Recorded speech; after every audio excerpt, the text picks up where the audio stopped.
jangan pernah merasa kita ini orang paling kuat. Gua selalu butuh Tuhan. Selalu butuh Tuhan. Gua selalu butuh Tuhan. Ya gua nggak ketahuan juga kok orang gua udah punya suami, gua punya istri. Iya. Kalau udah punya suami sama istri kan image-nya adalah nggak mungkin lu nonton pornografi. Benar. Nggak mungkin lu mau serbasi orang lu punya istri Udah sama punya istri, udah suami Bro, gitu. faktanya adalah dari anak muda bahkan sampai orang yang udah 50-an umurnya. Itulah yang mengakses pornografi.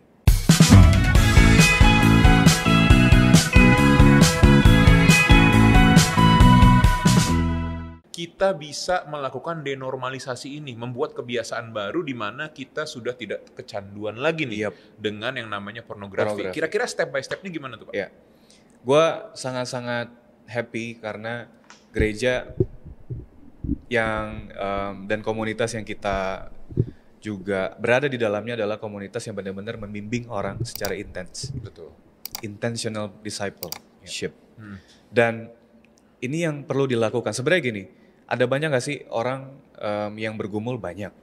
Banyak banget. Sering gak sih gereja bicara soal lu harus jauhi ini, lu harus jauhi ini, mungkin pornografi juga. Banyak gak mungkin gereja bicara soal itu? Banyak. Tapi lebih daripada itu lu ngajarin prakteknya gak ke anak itu? Lu ngomong gak tiap minggu? Iya, gak cuma teori ya? Gak cuma teori. Karena menurut gua power of gospelnya yang Tuhan Yesus kasih itu adalah power of lu aplikasiin gitu. Waktu Tuhan Yesus 3 tahun dalam penginjilannya dia dengan murid-muridnya, dia mengaplikasikan, dia bimbing orang, dia kasih tahu orang, this is how you overcome it. Nah sama anak-anak muda ini kita juga step by stepnya ada yang berbeda-beda untuk setiap orang. Tapi satu hal yang kita lakukan adalah gue ada buat lu. Be there. Gue ada buat lu, be there. Dan lu bisa berubah.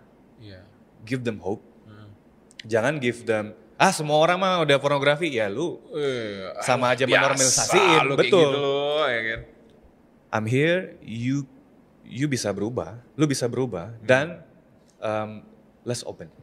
Iya, jadi kita harus menimbulkan pengharapan ya buat dia ya, bahwa lu tuh nggak sendirian nih. Betul. Banyak orang yang mengalami hal yang sama-sama lu, tapi mereka mau berubah dan bisa berubah lu ternyata. Dan orang-orang ini bahkan misalnya mereka udah terbuka satu sama lain nih ya. Mereka bisa kayak calling malam-malam, bro, setiap mereka lagi kepikiran nggak benar karena nonton pornografi, bro gue lagi kepikiran yang nggak benar, boleh nggak gue doa bareng lu? That's it ya. It's like urgent call. Iya. Kan kita mau build habit. Iya, betul. Nonton pornografi itu sebuah habit. Iya. Tapi dari habit itu lo jadi karakter lo. Bener. Dari karakter lo ya jadi prinsip hidup lo. Iya. Nah itulah dan yang akhirnya normalisasi tadi. Itulah yang harus kita balik gitu. Kita bikin habit baru bareng mereka. Lu ada di sana. Kita juga ngajarin bahwa terbuka itu nggak apa-apa. Karena no one will judge you. But we are here to help you. Ya, jadi, nah ini kan lu sebagai mentor lah ya istilahnya ya, lu sebagai mentor, dan pasti ada beberapa orang lain yang juga menjadi mentor ya untuk anak-anak yang mungkin punya kecanduan yang sama nih. Nah, tapi kan yang namanya dosa pornografi nih, itu kan susah nih sembuhnya nih, ya kan? Dan pasti akan terekspos lagi, ya kan? Dan mungkin ya hari ini we're fine. Habis gua misalnya doa bareng gitu sama lu ya, habis gua telepon lo kan, oke, I'm fine. And then mungkin bisa next week, next day ya ada di hari-hari ke depan yang mungkin akan memikirkan hal yang sama lagi, atau bisa kebetulan jatuh lagi di dalam dosa ini. Orang-orang yang tomat nih, tobat kumat ya kan? Tomat iya kan? Yang jadi kita gimana menyikapinya gitu sebagai seorang mentor, sebagai seorang leader. Apakah kita lu jatuh mulu lu ya gitu. Kan ada tuh yang gitu ya. Lu udah gue bilangin lu tobat kali ya. Terus gimana nih kita dealing with orang-orang yang mungkin berkali-kali jatuh lagi ya. Nah, apa yang lo lakukan setelah itu gitu? Buat gua pribadi ya, untuk melihat hal itu, pakai perspektifnya Tuhan Yesus. Jangan pakai kacamata bahwa lu lagi gini. kayak lu paling sempurna aja kan. Itu dia, itu gue demen. Kayak lu gak pernah melakukan hal yang sama gitu. Datanglah dengan orang yang kita sama-sama berjuang.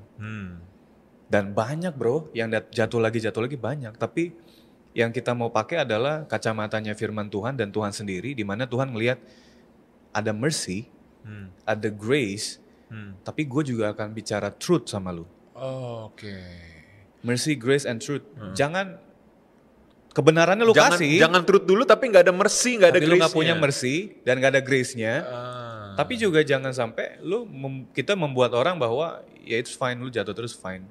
Tapi datanglah dengan kasih gitu. Dan gue suka banget di Galatia 5 ayat 5. Yang mana tuh? Nanti teman-teman bisa buka. Galatians 5 bicara soal gini. Galatia 5 itu adalah buku di mana pasal di mana bicara tentang perbuatan roh daging dan yang roh kebenarannya Tuhan. Jadi daging dan roh tuh kayak berantem. Iya. Karena we're fighting ya. Iya. Inside. Ya. Karena kita masih hidup nih, kita masih napak nih. Iya. Lu belum ada rohnya, ada dagingnya, gitu kan? Dan lu akan selalu bergumul. Kata-katanya adalah apa yang diinginkan daging akan berlawanan sama yang diinginkan sama roh. Iya, ini pasti bertolak belakang nih ya. Tapi Tuhan, ini gue lagi dalam tubuh yang sama nih.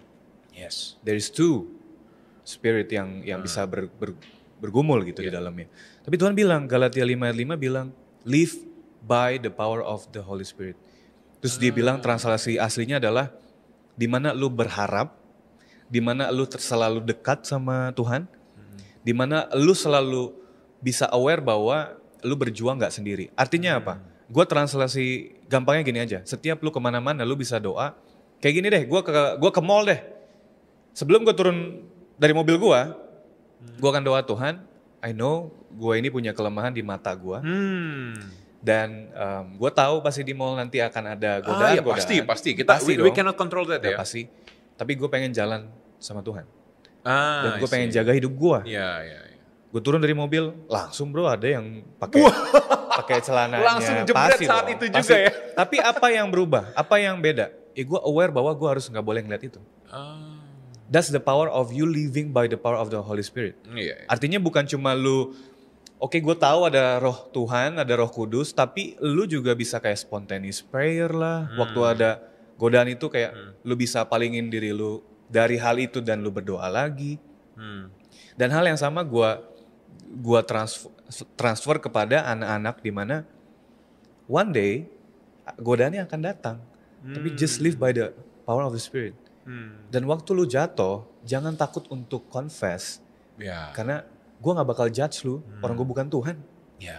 Tuhan kan lihat hati lu. Benar. So setiap kali lu jatuh, bang berarti kalau gue jatuh tiap hari gue confess, iya. Ngomong aja. Karena lu lagi bangun habit di mana lu terbuka, di mana terbuka lu bisa dibantu. Dengan proses lu dibantu, bertahun-tahun gak apa-apa sampai lu bisa keluar dari situ.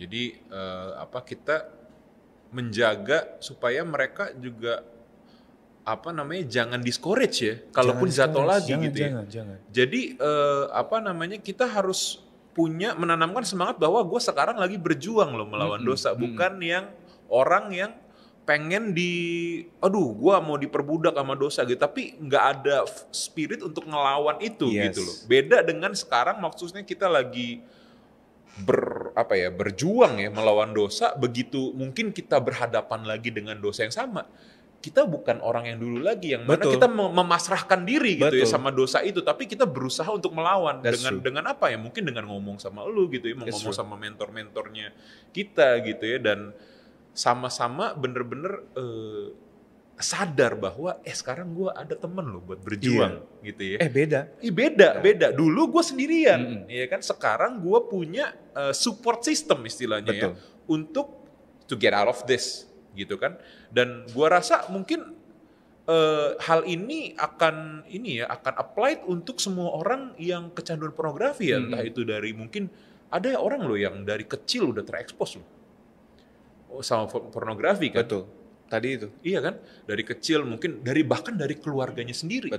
ya kan, yang mungkin mengekspos dia. Ada orang yang udah menikah bro masih. Ada orang yang udah menikah juga sama-sama ya. Nah itu gimana tuh Pak? Kira-kira katanya kalau udah nikah nih, lu mah gak bakalan lah kecanduan pornografi lagi, kan udah ada istri atau suami lu, udah ada pasangannya nih sekarang ya kan. Ternyata masih bisa gak sih Pak? Kira-kira kan gue belum nikah nih. Gue udah nikah. Lu udah nikah ya kan? Gue udah nikah dan itu pertanyaan yang bagus banget. Dan bisa jadi fakta buat orang yang denger ya. Bahwa orang menikah aja kalau lu nggak dibantu untuk bisa lepas dari situ. Atau kalau lu nggak membuka diri atau nggak lu dekatkan diri lu sama Tuhan. Atau dibantu oleh orang-orang yang mau bantu lu gitu ya keluar dari sana. Pernikahan lu juga akan penuh dengan pornografi juga. Faktanya, gue baru 2 minggu lalu nih bro, ngobrol sama satu orang. Udah married belum? Udah married. Oke. Dan dia bilang gue jatuh pornografi lagi bro. Wow. Dan gue jatuh masturbasi lagi. Udah punya istri. Udah punya istri. Kenapa bisa begitu? Kita jangan lihat kayak parah banget lu. Oh iya. Lu ya. Tapi lebih kenapa? Dan coba paham ya, coba pahami. Ya. Dan itulah yang sebenarnya fakta sekarang. Mungkin orang-orang yang dengar hari ini, walaupun kalian udah nggak muda, walaupun kalian udah menikah, kalian mungkin struggle di situ gitu. Dan faktanya memang banyak orang yang struggle di situ, walaupun mereka udah menikah. Kenapa? Ya karena tidak melakukan tadi denormalisasi, cut off the pornography. Image-nya masih ada nggak sih Pak? Masih ada. Dan itu jadi habit yang dia nggak mau lawan mungkin. Dan ya udahlah.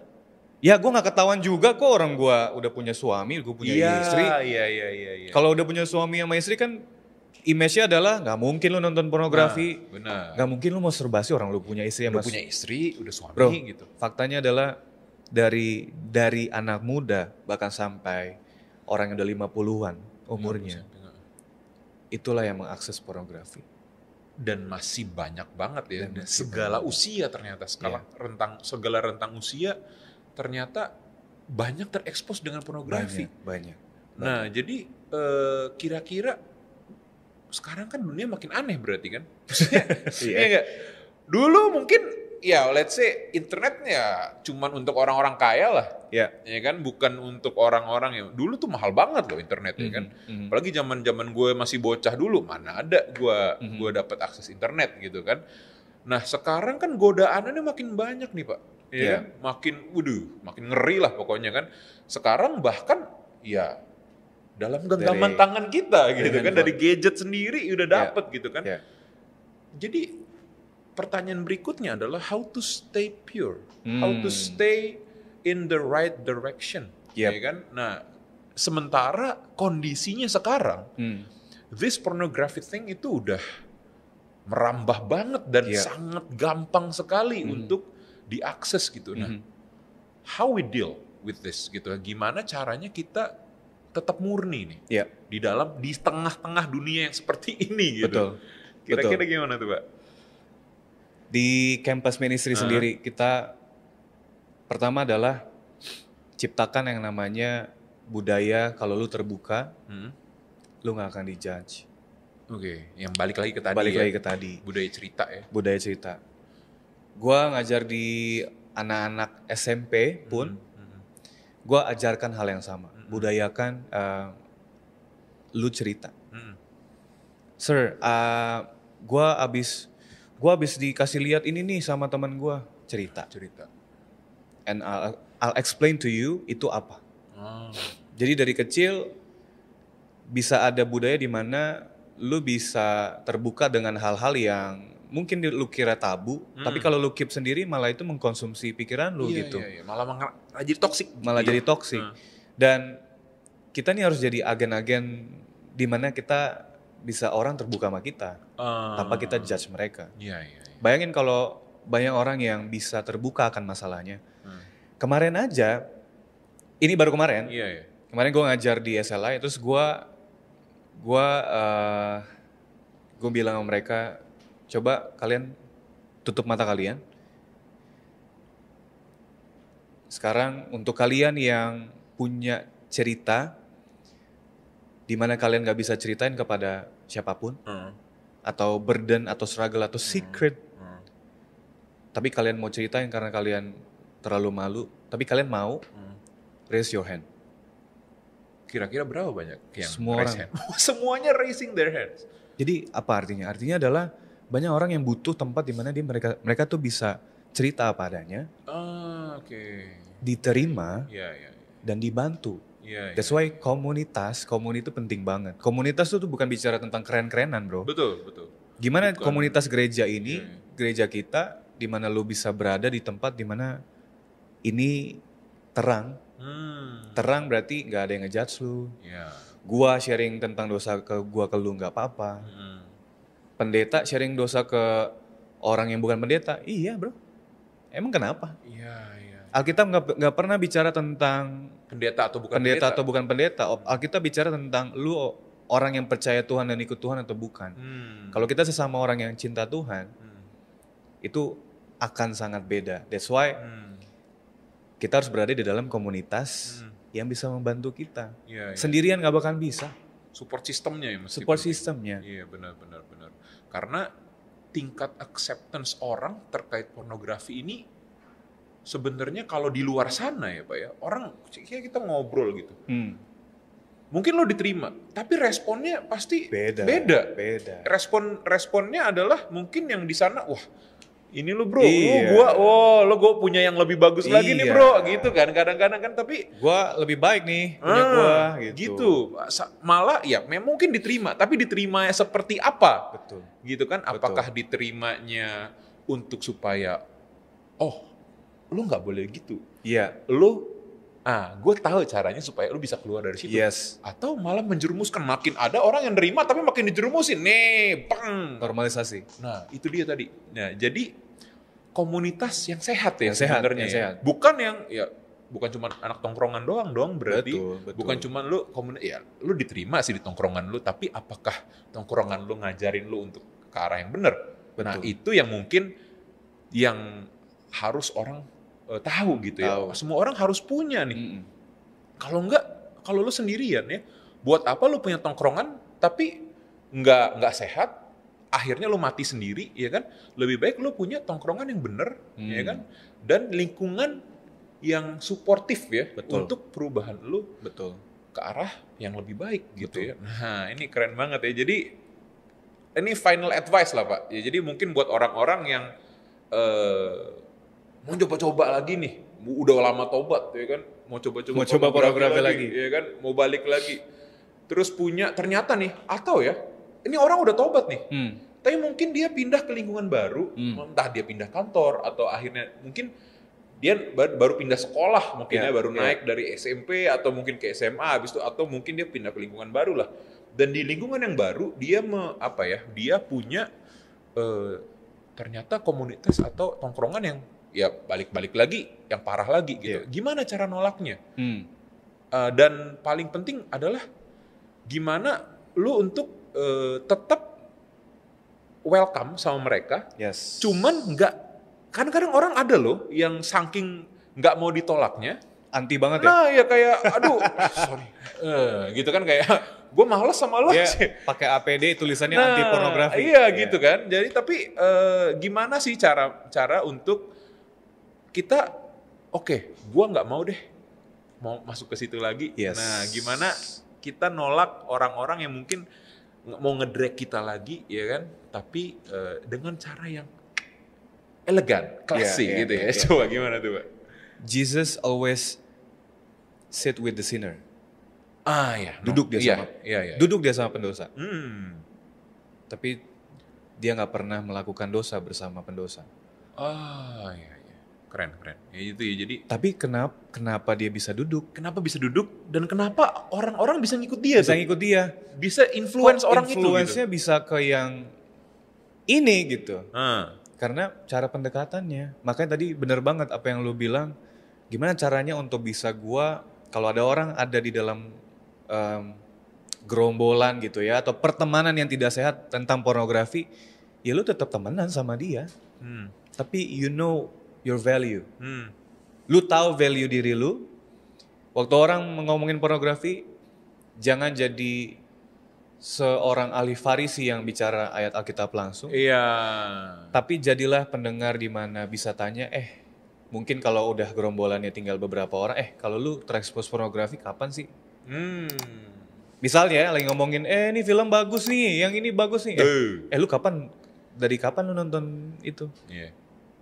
Terus lama-lama kita bisa punya conversation di mana kita tahu akarnya, atau mungkin kita bisa jadi orang yang terlihat memang lu gampang diajak ngobrol apapun itu karena lu nggak ngejudge gua. Dan itulah cara Tuhan Yesus kan.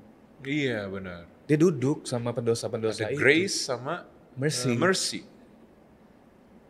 Di dalam God's perfect timing, in God's perfect timing, maksudnya waktu Tuhan yang paling gitu, akan ada waktunya kalau lu bisa ngomong sama temen lu tentang firman Tuhan. It's not always lu tiap hari langsung harus Yohanes 3 ayat 16. Langsung dibukain ayat ya. Ketemu langsung kasih ayat. Iya. Atau Matius 7. Maksudnya ngapain? Iya. Lu jadi diri lu dengan value yang lu punya. Lu tahu siapa lu. Duduk sama mereka.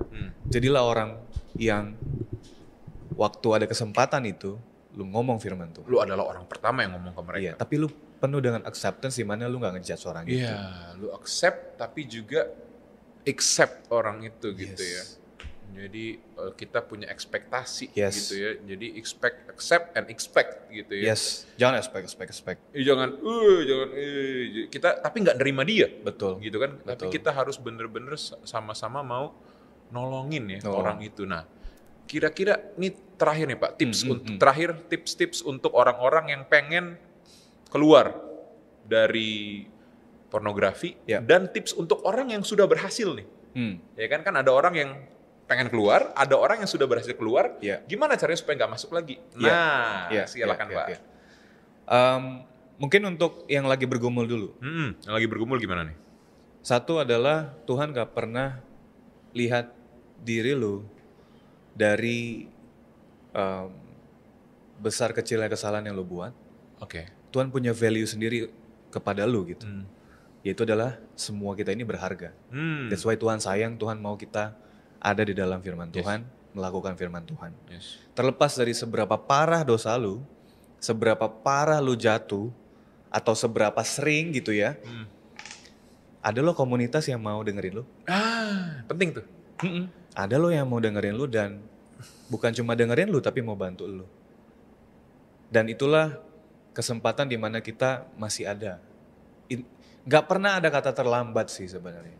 Aduh gue udah terlalu parah, gue udah terlalu addicted. Udah terlalu sakit gitu ya, gak ada ya. Gue bisa ceritain many sharing tentang itu. A lot of stories tentang itu. Untuk kita yang tidak bergumul lagi, pernah bergumul tapi tidak bergumul lagi, jangan pernah merasa kita ini orang paling kuat. Gue selalu suka perspektif diri gue adalah gue selalu butuh Tuhan. Selalu butuh Tuhan. Gue selalu butuh Tuhan. Karena kita nggak akan yang namanya kuat terus nih. Kuat terus. Kalau tanpa Tuhan. Betul. Iya kan? Mau lu lagi, gue lagi udah bisa stop pornografi nonton 6 bulan. Gue masih butuh Tuhan. Masih butuh Tuhan. Dan gue terus akan butuh Tuhan. Yes. Jangan merasa terlalu bermegah dengan diri sendiri. Betul. Jangan lu selalu sombong butuh Tuhan. Lu selalu butuh Tuhan. Dan itu akan keep lu untuk bisa terus menghindari dosa-dosa itu sebenarnya. I see. Jadi kita itu ya makanya Tuhan bilang ya kesusahan hari ini tuh untuk hari ini hari aja. Ini. Ya yang dulu sama yang ke depan yang gak usah dipikirin lagi. Betul. Kita fokus live by the day aja. Berarti kan kita ya nggak selalu misalnya nih kita hari ini kuat nih. Yes, you're strong, good. Tapi apakah besok kita bisa kuat? Nah kan kita nggak bisa nih kuat terus ya kan. Tapi kita belajar untuk mengatakan ya dalam diri kita bahwa kita itu butuh Tuhan setiap hari. Hari ini kalau Tuhan kasih kesempatan untuk hidup, berarti gua masih butuh Tuhan. Gitu ya. Wah, keren banget ya. Jadi itu advice ya buat orang-orang yang mungkin sudah berhasil keluar ya. Dan sebenarnya orang-orang yang pengen keluar juga pasti harus merasa bahwa ya gue butuh Tuhan. Ya kan, dan gue ternyata Tuhan nggak percuma. Tuhan bilang ya kalau kita harus cari kerajaan Allah dan kebenarannya. Yes. Ya kan, dan ternyata ya kita bener-bener harus cari orang-orang sebuah komunitas ya, orang-orang yang percaya sama Tuhan, yang menjadikan Tuhan juga sebagai otoritas tertinggi dalam hidupnya mereka. Dan itu yang harusnya kita lakukan juga, dan yang sedang kita lakukan juga ya di sini ya. Jadi kita mementorin beberapa orang gitu ya, mementorin orang-orang yang merasa butuh Tuhan ya kan, dan orang-orang yang pengen berubah loh. Ya kan, kita harus yang pertama accept mereka, ya kan. Jadi orang-orang yang ternyata pengen berubah ya, pengen hidupnya lebih baik, ternyata harus ada di lingkungan yang bisa menerima mereka. Tapi nggak cuma nerima loh, harus menyampaikan kebenaran juga buat mereka. It's true. Ya, tapi terus menerimanya gimana? Apakah dengan marah-marah? Nah, ternyata harus ada grace-nya, harus ada mercy-nya, harus ada belas kasihan kayak Tuhan Yesus yang nggak langsung jebret ngejudge, tapi terima dulu. Ada grace-nya, ada mercy-nya, dan yang paling penting, truth-nya nanti jadinya tersampaikan. Firman Tuhannya tersampaikan. Ya, kira-kira itu aja mungkin ya. Diskusi kita hari ini dalam podcast Sit In kita. Nah, buat kamu-kamu semua ya, guys-guys di sini semua yang menyaksikan podcast ini, kita udah sama-sama tadi ngobrol tentang pornografi dan banyak hal yang sebenarnya kita akan bahas juga di podcast selanjutnya. Nah, kalau kamu butuh untuk dibantu ya, kita ready banget ya, dan bisa kontak kita di semua sosial media. Ya, ada di Instagram, ada di TikTok, ada di Facebook ya, dan sama-sama namanya sama semua nih, GKDI Official. Nah, dan ada kontak person yang bisa kita hubungi ya di 0821 2285 8686. Nah, atau DM di Instagram GKDI Official. Nah, itu dia. Jadi kita semua bisa berubah, kita semua bisa menang ya. Jangan lupa juga untuk subscribe, like ke semua teman-teman kita, share ya semua konten-konten. Kalau merasa konten ini bermanfaat, share semuanya. Oke, see you in the next podcast. Bye-bye. Bye.